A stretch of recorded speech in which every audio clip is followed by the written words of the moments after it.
and welcome to the Power Up Talk Show, a talk show where we bring together community leaders, inspirational people that are making a difference in the world. I'm Sandy Spady, your host, and today, enjoy the journey. But before we begin that journey, we like to start our journey with Dion Bass with Softcore Cocktails. Thanks, Sandy. Thank you.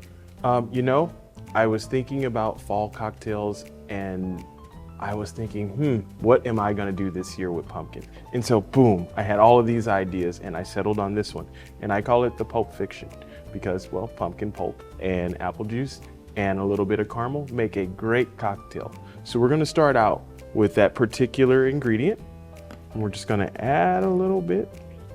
And Dion, I think you should share how, honestly too, we have a mocktail too. Oh yes, so this can easily be made into a mocktail with the apple juice. Where, if you want to add vodka to it, it's wonderful, but it's also safe for kids to drink and safe for, let's say anyone who may have some sort of, diabetic or anything like that. You can make a sugar-free version of this too. So it is literally the quintessential cocktail of the fall. Also, apple and pumpkin together, wonderful. So we're gonna go ahead and give these a little shake.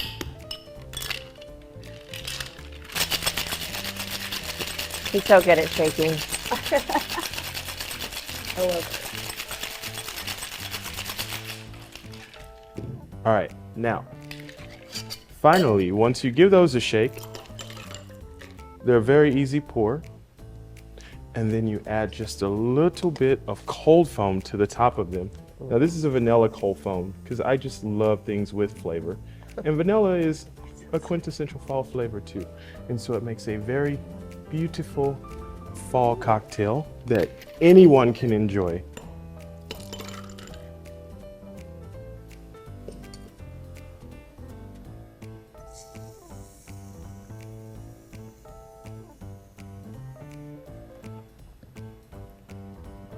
And there we go. We have our Pulp Fiction. Sandy, enjoy the season, love. Thanks, Tia. You're welcome.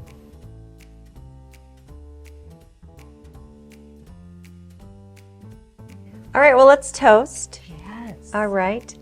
Congratulations. Cheers. Yes.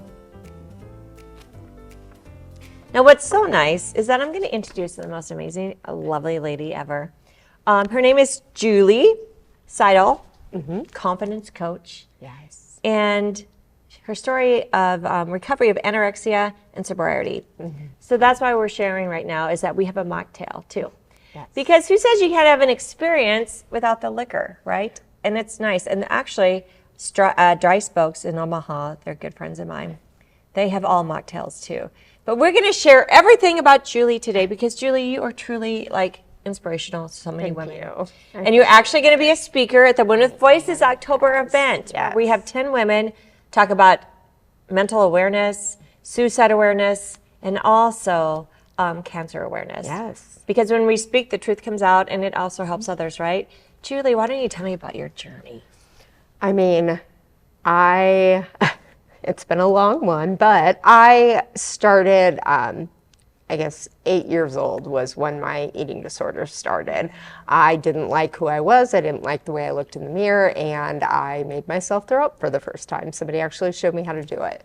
And that continued back and forth between bulimia and anorexia. I started drinking when I was 12. I'm from Blair, small town, so I'm sure a lot of people can identify with that. And I just truly kind of fell down the path of my addictive personality in general. But the kind of common theme there throughout all of my years was that I didn't like me. I didn't like who I was. I didn't like what I saw in the mirror. And I didn't like what I was becoming, but I didn't know how to stop it either. So it continued heavily until I was 24 years old. And then I, one night, had a entire 1.75 liter of vodka, and I took a few sleeping pills, which obviously I'll talk more in depth about at Women with Voices, but I wasn't trying to kill myself that night. I truly just wanted to shut off my brain and just go to sleep. And I laid down that night knowing that it was not a good idea what I did. And I told myself that if I could wake up the next day, I would find a way to get help. And I did. I spent Christmas that year with my family, and then on the day after Christmas, I walked myself into Valley Hope up in O'Neill, Nebraska, and it's funny because I actually partied up there several times for the parade, but I walked myself up in there and I made the decision that day that I was going to do what I needed to do because I didn't ever want to go back there. And I did the work and I've been sober ever since. And my eating disorder, I think, has been harder to recover from than sobriety and alcohol because you can remove alcohol from your system completely and not be around it if you choose to. But with an eating disorder, you're faced with food 3 times a day, every day, plus snacks, plus holidays, plus anytime you're out with friends and all of that. And it's just not as easy to just shut out of your life and retrain your brain to think that food is a good thing for you. Wow. So Powerful. That's a great, powerful journey. And congratulations. Obviously, every day's a struggle. But you coming out and sharing your story, right? That's what's so important. Yeah. And that others is someone sitting in it right now. Yes. Someone's sitting with that bottle and those pills. Someone's looking at that toilet going, am I going to throw up my supper? Yes. And it's a real thing. And I think so many people have like addictions, right? Yeah. Where did you feel like when you were young like that? Because it was kind of cool for a while there, right? Oh, yeah. Like I grew up in the 80s, sure. but it was like kind of cool, like, oh, I'm going to throw up. Oh, Let's yeah. do it. Yeah. But at 8 years old, that's so young. What was it that you thought that was so hard, right? Like, what was it? Is there anyone that's growing, raising young children right now, like what to look for? Like, what was it that was like really just turning you to the...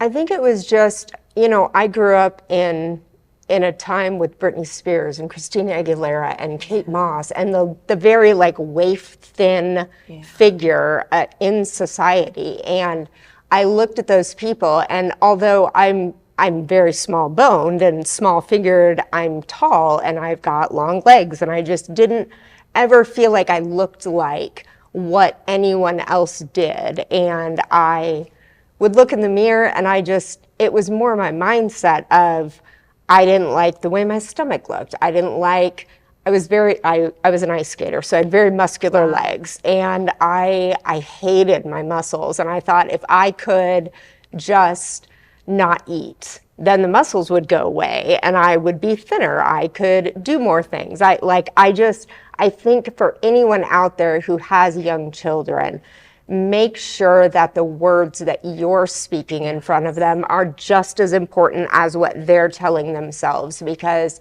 I know, my mom was always on a diet, not blaming her at all for this, but seeing that she was always not necessarily happy with her body either. My sister was the same way. All the women in my life, nobody was ever really happy with who they were.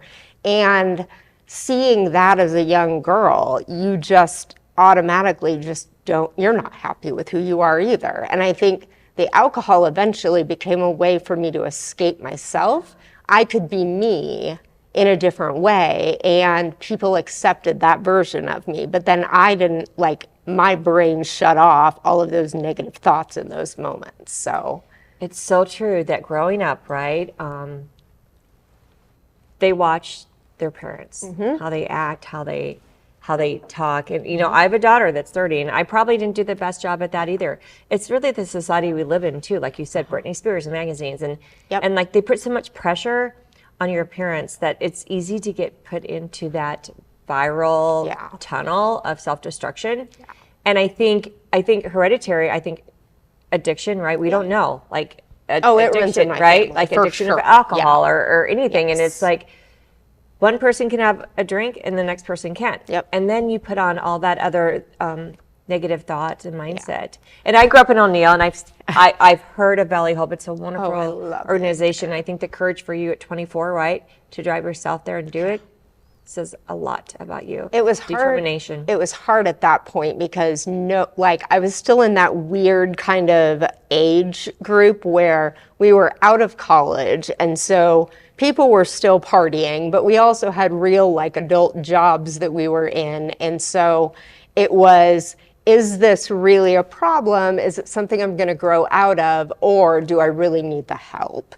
And I remember telling my friends, like, I think I need help with this, and then being like, oh, we all drink. It's not it's nothing different than what we've always done. And looking back on that, those weren't really the friends that I wanted in my life. I have 2 friends that I still talk to today that were pre-rehab friends that have stayed with me. And I just think being careful and cautious with who's telling you what at what point in your life is so important. Yeah, the company, just like my friend Van D, right? The company you hang out with, the music you listen to, Yes. the things you read, right? Yes. But in your 20s, you think you're unstoppable. of course. Right, you do. Yeah. But at 24, you really saw, I mean, you could have had another 10 years of destruction. And so that's amazing that you saw that at a young age. I knew walking in that, I mean, from throwing up so much, I had bloody knuckles, I had bruises and scars, I had scars on my stomach from, because you push on your stomach when you're trying to get everything back out. I had scars everywhere, and I just remember thinking like, I'm going to die from this if I don't get help. I knew it. And I walked into Valley Hope, I was 90 pounds soaking wet. And for context, I'm 5'7", and so very tall and lean, but that's not healthy at all. Wow. Yeah. So what were some steps that you learned, or what are some things that you had to change your life to be the new you, right? The new healthy you. Yeah. It's still a struggle. I'm sure it's still hard. Like you said, food, you have to eat. You can't just, I'm not going to eat. You're around it, right? It's like changing your mindset. Yep. Changing your environment. Yes. And then, Yeah. how'd you do it? Well, when I left Valley Hope, they told me that I shouldn't be hanging out with my friends. I shouldn't go to bars. I shouldn't be around the people. I should go to a halfway house. And I'm not really a rule follower, and I don't really like people telling me what to do. So I didn't do any of those things, which I don't recommend, just for the record. But I knew at the age of 24 that I still had my entire life ahead of me. I didn't have a husband. I was still going to be around my friends and everything. I didn't want to shut them out of my life. And I put myself in very uncomfortable positions in the beginning to make myself more comfortable down the road. Not everyone can do that. Not everyone can be around alcohol when they're an alcoholic. I think what works for you is important, and finding that. But I also think you have to be very aware of that and who you are. I went to AA meetings, obviously. I worked with therapists back here with my eating disorder. And then I just started changing my mindset. I challenged any time I had a negative thought about my body of like, my stomach is sticking out. I challenged that and said, my stomach is sticking out because I ate today, and that's going to go away tomorrow. I stopped weighing myself 10 times a day.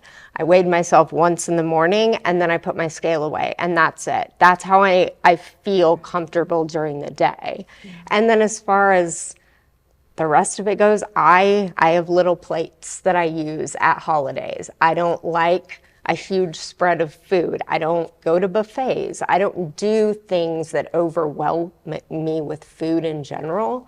But I still go out with my friends. I still enjoy things. I used to actually, right when I got out of rehab and for a couple of years after, I carried around an entire liter jug of iced tea with me literally everywhere I went, because I realized that people don't ask you if you want a drink if you have a drink already in front of you. So true. So nobody was asking me or trying to offer me that because I already had a liter jug of tea in front of me.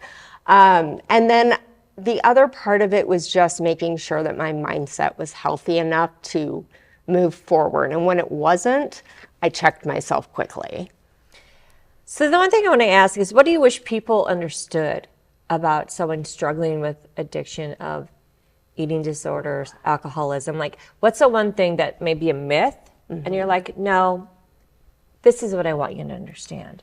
I think there is an idea of what an alcoholic looks like. Because, I mean, obviously the eating disorder is separate. For an alcoholic, I think there is an ideal of what people, when you think of an alcoholic, when you think of somebody who's gone to rehab, you think of an older person, male or female, but usually male, and somebody that has lived a lot of life, gone through a lot of things, and is now sitting in AA every single day, and they're doing the steps and they're doing the things. But that's not true anymore. And I think if we can kind of crush that idea of it and think of people just being people and having struggles and issues, and just because you have that in your life doesn't mean I don't want to go out with you. That doesn't mean that you can't drink around me. That doesn't mean that I am going to automatically pick up drink if you're drinking in front of me. Those little things, I think, people just automatically assume about being an alcoholic. As far as the eating disorder goes, that's so much harder, because I think people automatically assume that if you're anorexic or if you're bulimic, then you are either overweight with bulimia because you binge and purge, or you are very, very thin, which at one point I was. But I also had the combination of anorexia and bulimia, where I would eat maybe 2 pieces of lettuce and then go make myself throw it up. So it wasn't that I was binging anything. I just didn't want anything in my stomach, but I had to force myself to eat in front of people. But overall, for a long time, I looked very healthy. Just because somebody looks healthy doesn't mean they're not struggling with eating issues, with body dysmorphia, with looking at themselves. They could be in the early stages of it, or they may be in one of those time periods where they're feeling better. That doesn't mean their eating disorder is done. Wow, that's pretty powerful. Is there a statistic or anything on the average age that people usually start an eating disorder? Is it usually... It's very young. Yeah. Is it younger than junior high? I'm thinking junior high, but you said... Usually disordered thinking starts around the ages of 8 or 9. Wow. Yes. And then it just continues to get worse and worse and worse as somebody gets older and continues that. I truly think that if you have a healthy body image of yourself, hats off to you. You're one of the very few, because there are so many women in general and men out there that they look at themselves one time on a bad day and think like, I'm ugly, I'm horrible, I'm fat, I'm this, I'm that, and we're not kind enough to ourselves in general. I tell people when I'm kind of talking to them about this stuff, and parents, like, if you take what you would say to somebody else, your friend, and you apply that to yourself in the mirror, your mindset will slowly start changing. Because how often do you look at your friend and say, no, you're not fat. No, you look amazing. What are you talking about? If you look at yourself the same way, that's so different. But yes, eating disorder started at a very, very young age. What do you find, like, if you, because you are a speaker, she's speaking at the Women's Voices Summit, Yes. and right now you're confidence coach. Yeah. You know, that came through all your confidence of finding yourself again. Tell us about that. What made you decide to be a confidence coach? What is it, and how do you help people? Yeah, so I actually, my company is Corporate Confidence Coach, and we basically help people find confidence in their leadership abilities. So we train anybody from new level managers that were promoted because they're good at a thing, but they don't know anything about leading people, all the way up to executive level. But the core of it is being confident in yourself and staying true to who you are. Because I've found a lot in my career that in different jobs that I've been in, I have tried to fit myself into the mold of what I thought other people at the company wanted me to be, and I lost myself in the process. And then every time I've started at a new job, I have found a different version of me. And at the end of the day, if I would have just remained true to myself the whole time as a leader, it would have been so different for me and my team. So, Wow. yeah.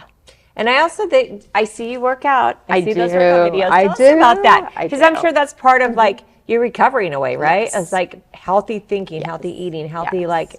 Tell me about that. Yeah, I actually, Looks fun. so I did the COVID thing and I gained quite a bit of weight. And I was at my highest point, but I've had 70 surgeries. So any additional weight on my body is Hold it. How many surgeries? 7. Wow. Yeah, I've torn a lot of things in my knees over the years. But any additional weight on my knees is terrible for me. So I, over the years, have found a couple of different workout things that I enjoy, but I decided one day to try Pure Barre, and I love it. It's kind of a combination of both Pilates, and there's cardio involved in it, there's some yoga involved, and it's small movements that don't put a lot of pressure on your joints, which for me is a really big deal.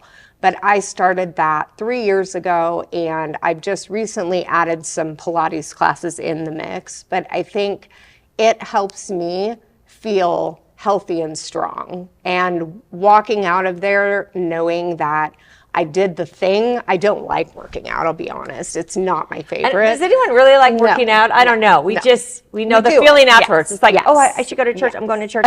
I feel good. It's like working out. Okay, I Yes. gotta go. Yeah. And then you feel better. Yeah, I always say, because I coach people on eating the frog first thing in the morning, so I'm a 5 a.m.er. Yeah. I work out at 5 a.m. and that's my frog. I don't like working out, but that's my frog in the morning. Once I do it, I feel better and I know my day is on the right path. And do you teach? No. Oh, I thought no. you were a teacher. I don't know. I was looking like you could be a I'm not. teacher. I know No? ice skating, you would think I would be good with music and counting. I'm not. Okay, That's well, not I love my- watching you work out. Thank you. So many women out there, right? I think sometimes you can get an eating disorder even like in your older age, because you're around someone that tells you you're not worthy, you're not great, you're fat, you're ugly, Yes. and you're trying to prove them, right?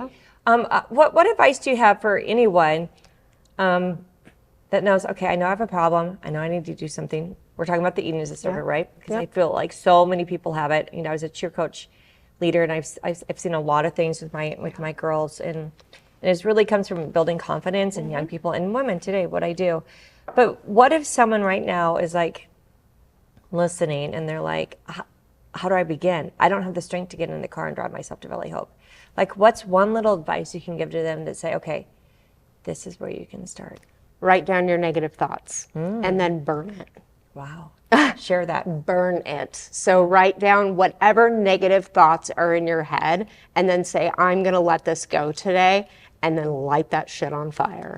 Wow. Because once you let that go, you see it burning, you can say, okay, here are the positive thoughts that are replacing that. And then just start writing them down. Positive affirmations. I know it sounds silly to look at yourself in the mirror and say, I'm beautiful, I'm worthy, I'm healthy. But I will tell you, after a while, you start believing it. So say the things that feel awkward and weird to yourself over and over and over again, because it takes, I think it's 66 days to build a habit. So if you can start thinking of your body as strong and beautiful and healthy and carrying you, I mean, think of everything we do in a day and what your body goes through and how it helps you through those things. If you can start seeing that as your tool instead of a negative thing and hating yourself, everything changes for you. I'm smiling because one of my keynote signature speeches, I carry a Wonder Woman cape, right? And I actually put it on, and then I tell women, I think we all need the cape in our bathrooms, right? It's a proven fact. When you stand up straight and you put your Superman stance, and you look in that mirror, that's actually part of my confidence. Yes, it is a fact that your mindset. Yes, and like in Mel Robbins, the high five, right? Yeah, words are so powerful. Yeah, and I will say the actions of confidence come second. Yeah. you have to, I mean, the actions of confidence come first. You have to do the hard thing first. Then you start thinking, I can do this. You know you can do it because you just did it. So do the hard thing. Do the thing you're afraid of. Even if it's looking yourself in the mirror and saying positive things about yourself, do that hard thing, because eventually the thoughts of confidence come after that. Absolutely. What makes you confident? It's loving yourself, Yes. right? And you're a confidence coach. I love having confidence in women, right? Women with voices. Yeah. And it's so important to find your tribe. Yes. You know, one thing about Women Voices, they say, I feel safe, I feel comfortable here. And find the people that are on your side. Yes.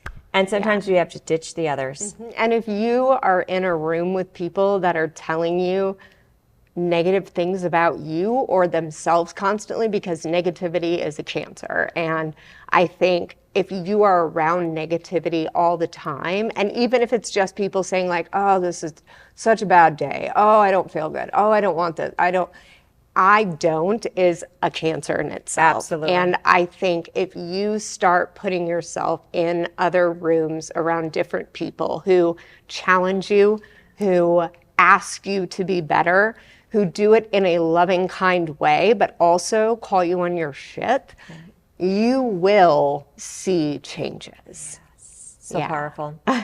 Gosh, okay, how can people get a hold of you, Miss Wonder Woman, confidence coach? And truly a big heart. Oh, thank you.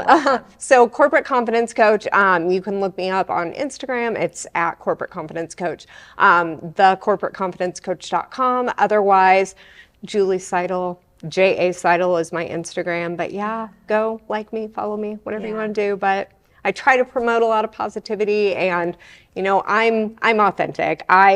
I am not perfect. My very first workshop that I did, I tripped over my own heel and I almost fell on my face. So there are videos like that on there all the time. I promise you. We're not meant to be perfect. We're just meant to be perfectly made how God sees us, right?